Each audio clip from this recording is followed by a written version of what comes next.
Assalamualaikum warahmatullahi wabarakatuh. Selamat Waalaikumsalam. datang di Ngobrol Ziswaf, podcast terbaru dari DPF TV yang menyajikan informasi seputar Ziswaf untuk meningkatkan literasi finansial Anda demi membangun peradaban. Alhamdulillah, saya Saiful Cerah saat ini sudah berada di studio terbaru dari Lasnas DPF TV. Alhamdulillah juga saat ini telah hadir di tengah-tengah kita Bapak Kiai Haji Wahfiuddin Sakam. Beliau adalah Dewan Pengawas Syariah dari Lasnas DPF. Assalamualaikum Pak Kiai. Waalaikumsalam warahmatullahi wabarakatuh. Saya senang sekali Pak Kiai bisa Ya, bertemu. saya juga senang jumpa dengan Kang Saiful. Alhamdulillah Pak Kiai. Ya. Sehat Pak Kiai ya. Alhamdulillah Pak Kiai. sehat. Cerah Ya. selalu nih Pak Kiai. Amin. Alhamdulillah. Amin. Mudah-mudahan kita semua cerah. Amin. Selalu cerah. Amin ya rabbal alamin. Untuk pertama ini Pak Kiai, saya ingin mengajukan pertanyaan yang mungkin ini bagi sebagian orang berat. Indonesia ini kan muslimnya terbesar Pak Kiai di dunia, tetapi belum menunjukkan kontribusi yang besar. Kira-kira apa masalah terbesar ya Pak Kiai? Ya, pertama kita belum terlalu lama lepas dari masa penjajahan yang betul-betul menguras bukan saja aset-aset material, yang lebih penting lagi adalah menguras aset sosial, aset spiritual. Salah satu yang kita sangat defisit, sangat kekurangan adalah kepercayaan diri. Percaya diri. Bahwa kita dahulu adalah berasal dari bangsa-bangsa yang besar, itu sekarang kita seperti inferior, rendah diri. Dalam mengembangkan faham-faham keagamaan atau pemikiran-pemikiran keagamaan, kita seperti takut dengan Arab. Seakan-akan yang Islam itu hanya Arab begitu. Nah, karena kita bukan Arab maka kita tidak akan bisa menjadi lebih baik dalam berislam, itu satu. Yang kedua, kita kurang confidence, kurang percaya diri dalam mengembangkan iptek. Nah, ya, seakan-akan yang kuat iptek itu hanya barat, hanya yang kulit putih, yang mata besar, hidung mancung gitu. Karena kita bukan kulit putih maka kita tidak akan bisa menjadi ahli-ahli iptek. Nah, ini defisit mental, spiritual. Itu. Ditambah yang lain juga, karena sebagian besar umat Islam di Indonesia ini kan masih terjebak pada kemiskinan dan juga ketertinggalan. Nah, itu. Jadi ini ya menjadi tantangan ya. Tetapi bukan berarti kita tidak ada progres, tidak ada kemajuan sama sekali. Kalau kita lihat sejak kemerdekaan Indonesia sampai sekarang ini 75 tahun sudah banyak progres kita lakukan. Kita menjadi negara bangsa yang paling plural, paling majemuk, negara demokrasi terbesar ketiga di dunia, ya. Negara yang Islamis, memang bukan negara Islam, tetapi nilai-nilai keislaman begitu kuat dan kita tidak terjebak dalam sekat-sekat sara, ya, sehingga juga tidak terjebak dalam sekat-sekat mazhab. Nah, sehingga pemikiran-pemikiran keislaman dalam bidang terutama yang sekarang ini sedang sangat moncer, ya, dalam bidang ekonomi Islam itu sangat berkembang di Indonesia. Itu. Pak Kiai melihat tantangan dan peluang tentang ekonomi Islam ini seperti apa Pak Kiai? Iya, setelah Perang Dunia Kedua, setidak-tidaknya dunia itu kan terbelah dalam dua ideologi. Dan ideologi ini menjadi dasar dari ekonomi dan politik. Ada ideologi kapitalisme individualisme di barat, ada ideologi sosialisme komunisme di timur. Tetapi seperti dikatakan oleh para peneliti di United Nations University, yang saya dengar dari rektornya dulu, Dr. Sujatmoko itu bahkan sejak awal dekade 80-an, bahwa dua ideologi besar itu sudah berada di ujung tanduk. Sosialisme komunisme itu sudah runtuh sama sekali. Itu. Kapitalisme sekarang sedang terseok-seok, ya, karena mereka terjebak mengembangkan ekonomi yang sifatnya bubbling, menggelembung seperti balon dengan ekonomi-ekonomi derivatif. Nah, pada saat seperti inilah ekonomi Islam itu banyak dikaji orang. Itu. Kalau dulu pemikir-pemikir ekonomi kapitalis dan juga Marxis itu lahirnya di Inggris, justru saya melihat sekarang Inggris pula yang menjadi tempat kajian-kajian tentang ekonomi Islam yang sangat agresif. Inggris pakai ya. Ya, di Inggris. Nah, aspek ekonomi itu ada sisi komersial, ada sisi atau dimensi sosialnya. Nah, kalau komersial itu kan sesuatu yang berjalan sendiri dengan mekanisme pasar, Ya. di mana orang bisa menjadi sangat kreatif dengan dukungan iptek. Ya. Kemudian orang bisa sangat cepat membesar dengan kapital. Nah, jadi ada mekanisme pasar, kebebasan pasar, kemudian iptek untuk menopang produk kreativitas dalam produk dan penjualan, kemudian juga ada dukungan kapital. Nah, itu sisi komersial. Tetapi akibatnya orang yang punya kapital, dengan itu dia bisa menguasai iptek dan juga menguasai pasar, itu kan hanya sedikit kelompok kecil di atas. Masyarakat kita itu seperti piramida. Ada kelas menengah yang besar, ada kelas bawah yang lebih besar lagi. Betul. Nah, karena itu kalau dibiarkan terus begini, yang paling bawah menjadi tidak berdaya. Nah, karena itu ekonomi selain ada sisi komersialnya, juga ada sisi sosialnya. Nah, kelompok sosial ini harus diatasi. Nah, ya, itu yang dicoba diatasi oleh negara-negara sosialis komunis masa lalu dengan adanya koperasi, dengan adanya ekonomi terpimpin, dengan adanya welfare state, negara kesejahteraan. Itu yang dicoba diatasi di Amerika dengan sistem jaminan sosial, ya, social security. Kalau kita sekarang JKN, ya, apa itu jaminan kesehatan nasional, kesejahteraan nasional, ya, itu. Nah, dalam Islam, dalam ekonomi Islam, sisi sosial itu ada dua instrumennya yang pokok, zakat dan wakaf. Oh, zakat dan wakaf. Zakat dan wakaf. Sebenarnya itu. apa urgensinya Pak Kiai? Iya, kalau orang sakit, sudah terlanjur sakit, kan dia harus disembuhkan, diobati. Itu namanya perlakuan kuratif. Kuratif. Yang kadang-kadang tindakan kuratif itu sampai melakukan tindakan amputatif. Kaki yang sudah membusuk akibat diabetes itu terpaksa dipotong. Nah, ini kalau orang terpuruk, supaya dia terangkat dan lepas dari keterpurukannya, itu tingkatan kuratif. Bagi yang belum terpuruk, supaya jangan terpuruk, itu ada tindakan preventif, pencegahan. Gitu. Dan ada yang lebih baik lagi, mereka yang lagi sehat segar bugar itu, bagaimana dia bisa memanfaatkan dan mengembangkan potensinya itu menjadi lebih kuat, itu namanya promotif.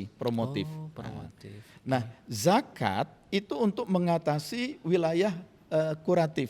Zakat kuratif. Jadi kelompok-kelompok fakir, miskin, mu'alaf yang kehilangan economic resourcesnya, orang-orang yang bangkrut, ya, jadi gorimin atau ibnu sabil, mereka dibantu dengan zakat, dengan pendekatan kuratif untuk keluar dari keterpurukan. Nah, sedangkan bagi masyarakat yang memang sehat, ya, bagaimana supaya yang sehat ini bisa lebih berkembang lagi secara bersama, maka tindakan promotif itu wakaf. Nah, jadi di situ perbedaan fungsinya Pak. Perbedaan zakat dan wakaf di situ. Zakat untuk kuratif. Sedangkan wakaf untuk promotif. Dan dua-duanya adalah instrumen ekonomi sosial. Karena ada ekonomi komersial. Kalau ekonomi komersial biarkan saja berjalan dengan sendirinya. Jangan terlalu banyak diatur oleh negara. Maka Rasulullah SAW memilih free market, pasar bebas. Ketika seorang sahabat mengadu, ya Rasulullah, harga bahan makanan ini naik tinggi, kan mungkin paceklik, kemudian supply dan distribusi macet. Bagaimana supaya engkau sebagai pemimpin mengendalikan harga ini? Rasulullah menolak. Biarkan pasar itu ada mekanismenya sendiri. Tetapi juga apakah Islam itu sangat individualistik? Tidak. Maka ada zakat dan wakaf. Yang pendekatannya lebih sosialistik. Dan bagaimana orang sangat dianjurkan untuk hidup dalam kebersamaan. Sehingga seorang filosof terkenal abad lalu Muhammad Iqbal, Ya. dia orang Pakistan, tetapi mengembangkan karir keintelektualannya di Eropa, khususnya di Jerman. Iqbal itu sampai berkata, sesungguhnya Islam itu adalah sosialisme plus Tuhan. Karena Islam itu juga selain menganut pasar bebas, mekanisme pasar bebas, Islam mengenal kepemilikan individual, Islam tidak melarang orang untuk menjadi kaya, tetapi Islam pun sangat menekankan tanggung jawab sosial dan ada instrumen atau mekanisme-mekanisme yang menjaga jangan sampai keadilan sosial itu menjadi rusak. Contohnya zakat dan wakaf itu. Inilah urgensinya Pak Kiai. Iya. Maka saya melihat setelah Perang Dunia Kedua, dunia ini kan terbagi dalam dua ideologi. Ideologi itu kan dasar-dasar pembangunan politik dan ekonomi. Kapitalisme, individualisme di barat, sosialisme, komunisme di timur. Tetapi para peneliti di United Nations University yang melakukan research itu sejak tahun 80-an sudah mengatakan, setidak-tidaknya saya dengar ini dari rektornya, Dr. Sujatmoko. Waktu itu memang rektornya orang Indonesia. Ya. Mereka mengatakan bahwa dua ideologi itu sudah berada di ujung tanduk, sebentar lagi akan ambruk, dan ternyata betul. Saya dapat informasi itu tahun 82, tahun 85 Uni Soviet, negara sosialis komunis bergejolak melakukan reformasi, dan tahun 90 sosialisme komunisme rame-rame ditinggal orang sampai sekarang. Sekarang yang masih kental komunisnya itu tinggal Korea Utara kali ya. Itu. Nah, jadi sosialisme komunis ambruk, begitu juga kapitalisme individualisme. Itu kita baca sekarang laporan-laporan ekonomi dunia, bagaimana kesulitan pengembangan ekonomi dan keuangan, ambruknya perbankan dan financial institution di negara-negara barat, itu mencerminkan bahwa kapitalisme itu sudah berada di ujungnya, berada di ujung nasibnya. Nah, karena itu dunia mengharap ada alternatif. Dan alternatif itu orang menengoknya ada pada ekonomi Islam. Oleh sebab itu saya sendiri sangat terkejut. Saya pernah belajar ekonomi dan studi pembangunan dulu atau ekonomi makro ya. Saya sendiri sangat terkejut kalau melakukan perjalanan ke kampus-kampus di negara-negara Eropa terutama. Itu perhatian terhadap ekonomi Islam itu sangat hebat sekali. Oh, sangat hebat sekali. Terutama di Inggris. Inggris ya. Ya, Inggris itu kan tempat lahirnya filosof-filosof pemikir-pemikir ekonomi, baik yang kapitalistik maupun sosialistik seperti Karl Marx itu. Nah, sekarang di Inggris pula tumbuh pusat-pusat kajian ekonomi Islam yang sangat dahsyat. Itu. Kalau untuk di Indonesia apa tantangannya Pak Kiai tentang ekonomi Islam ini? Di Indonesia karena kita tadi ada mengalami defisit terutama dalam sikap mental kurang percaya diri ya, inferiority. Kemudian juga kita masih menghadapi tantangan jumlah penduduk yang besar dan tumbuhnya terlalu cepat, tapi sebagian besar dalam kemiskinan dan ketertinggalan. Maka untuk mengembangkan ekonomi Islam di Indonesia ini harus dilakukan besar-besaran langkah literasi. Literasi Pak Kiai. Literasi itu memperkenalkan, kemudian membangkitkan gairah semangat untuk mempelajari Islam, kemudian mengedukasi, melatih orang memiliki keterampilan-keterampilan ekonomi Islam, dan juga membangun infrastruktur untuk munculnya ekonomi Islam. Nah, jadi literasi ini. Ya. Menurut Pak Kiai bagaimana untuk meningkatkan literasi terutama zakat dan wakaf Pak Kiai? Iya. Yang efektif itu seperti apa ya kira-kira? Kita lihat secara regulasi misalnya, Indonesia ini sudah sangat dahsyat. Dalam bidang zakat kita sudah punya undang-undang tentang zakat, dan ada lembaga yang difasilitasi oleh negara, meskipun itu lembaga independen, Basnas, Badan Amil Zakat Nasional, itu. Dan Basnas ini ke berbagai instansi-instansi pemerintah di tingkat pusat, dia punya UPZ, ke berbagai pemerintahan tingkat di bawahnya, provinsi dan kabupaten punya Basda, Badan Amil Zakat Daerah. Dan untuk masyarakat umum swasta ada yang namanya LAS, Lembaga Amil Zakat. Ada yang bersifat lokal, provinsi atau nasional. Salah satunya adalah Lasnas DPF ini. Ini LAS nasional. Nah, itu untuk zakat ada Basnas. Untuk wakaf, kita sudah punya undang-undang tentang wakaf. Undang-undang nomor 41 tahun 2004. Nah, dan kita sudah membentuk BWI, Badan Wakaf Indonesia. Itu lembaga independen. Nah, meskipun ditopang oleh kekuatan negara juga. Nah, itu. Nah, jadi kalau regulasinya ditambah lagi nanti ada peraturan pemerintah, ya, undang-undang sudah ada peraturan-peraturan pemerintah, ada peraturan menteri terkait, ya, seperti misalnya dengan menteri agraria yang mengurus BPN itu pertanahan, kemudian terkait dengan menteri keuangan, ya, masalah perpajakan, pajak terkait dengan zakat, pajak terkait dengan wakaf, kemudian Kementerian Keuangan pun saat ini agresif sekali mengeluarkan sukuk dan itu diperoleh lewat wakaf. Wakaf, betul. Nah, itu. Nah, kemudian ada juga peraturan-peraturan dari lembaga sejenis, lembaga profesional, misalnya Ikatan Akuntan Indonesia.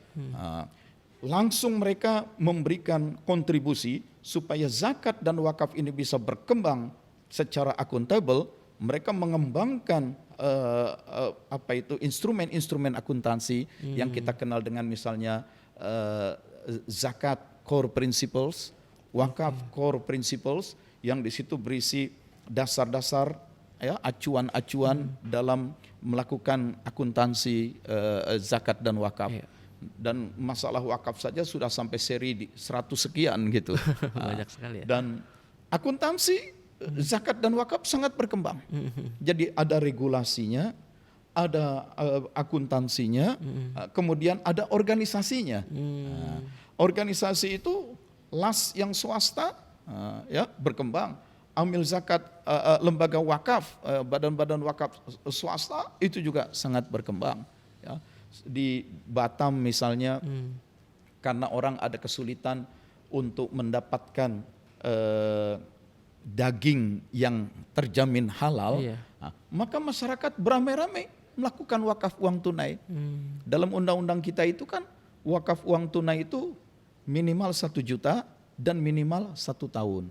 Nah, jadi ramai-ramai masyarakat kumpulkan uang 1 juta, tumbuh menjadi ratusan juta atau miliar, bikin rumah pemotongan hewan yang diawasi secara syariat yang ketat sehingga terjamin halalnya. Dan tentu saja rumah pemotongan hewan itu kemudian menjadi sangat bermanfaat.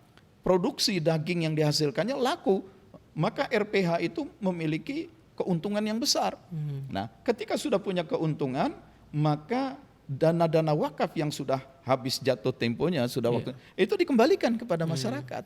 Nah, selalu RPH itu jalan sendiri dengan kemampuannya sendiri. Itulah hebatnya wakaf, Pak. Iya, menjadi self-sustaining. Nah, begitu. Ya, ini jadi wakaf itu ada yang mu'abbad, ada yang mu'aqqad. Nah, mu'abbad itu berwakaf untuk abadi selama-lamanya. Ada yang berwakaf mu'aqqad. Mu'aqqad itu diwaktukan. Saya berwakaf untuk setahun saja, untuk 2 tahun temporer saja. gitu, Pak. Iya, temporer. Itu.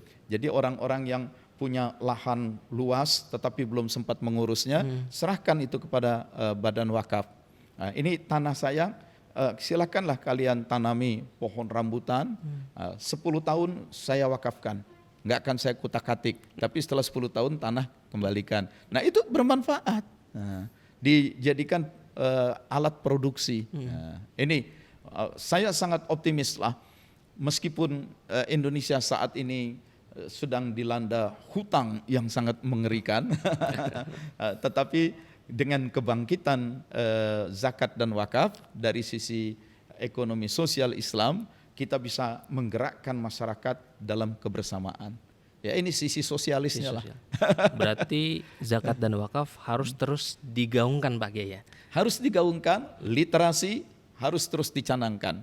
Kita harus merekrut lebih banyak lagi sarjana-sarjana dari berbagai disiplin ilmu, ya.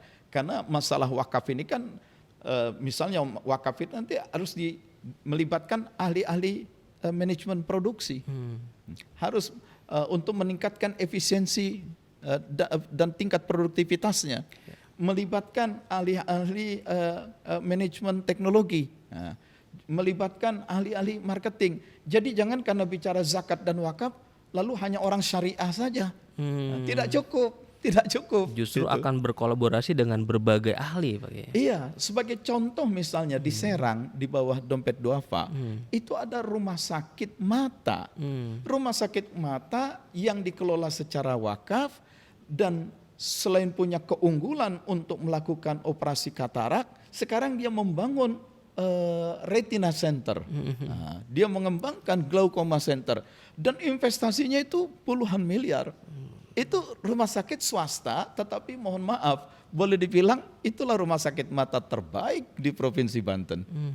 Dan itu dananya dari wakaf. Subhanallah. Artinya melibatkan para dokter mata, melibatkan para akuntan, melibatkan para ahli ekonomi. Nah, jadi bukan saatnya lagi kita bicara zakat dan wakaf itu hanya bicara yaitu UIN atau IAIN Syariah.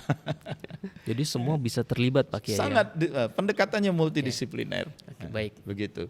Terima kasih banyak Pak Ya. Kiai atas pencerahan dan informasi yang sangat mencerahkan. Baik, Sobat Lasnas DPF, alhamdulillah podcast kita sudah selesai. Jangan lupa terus saksikan di DPF TV. Tetap sehat dan aktif dengan zakat dan wakaf produktif. Assalamualaikum warahmatullahi wabarakatuh.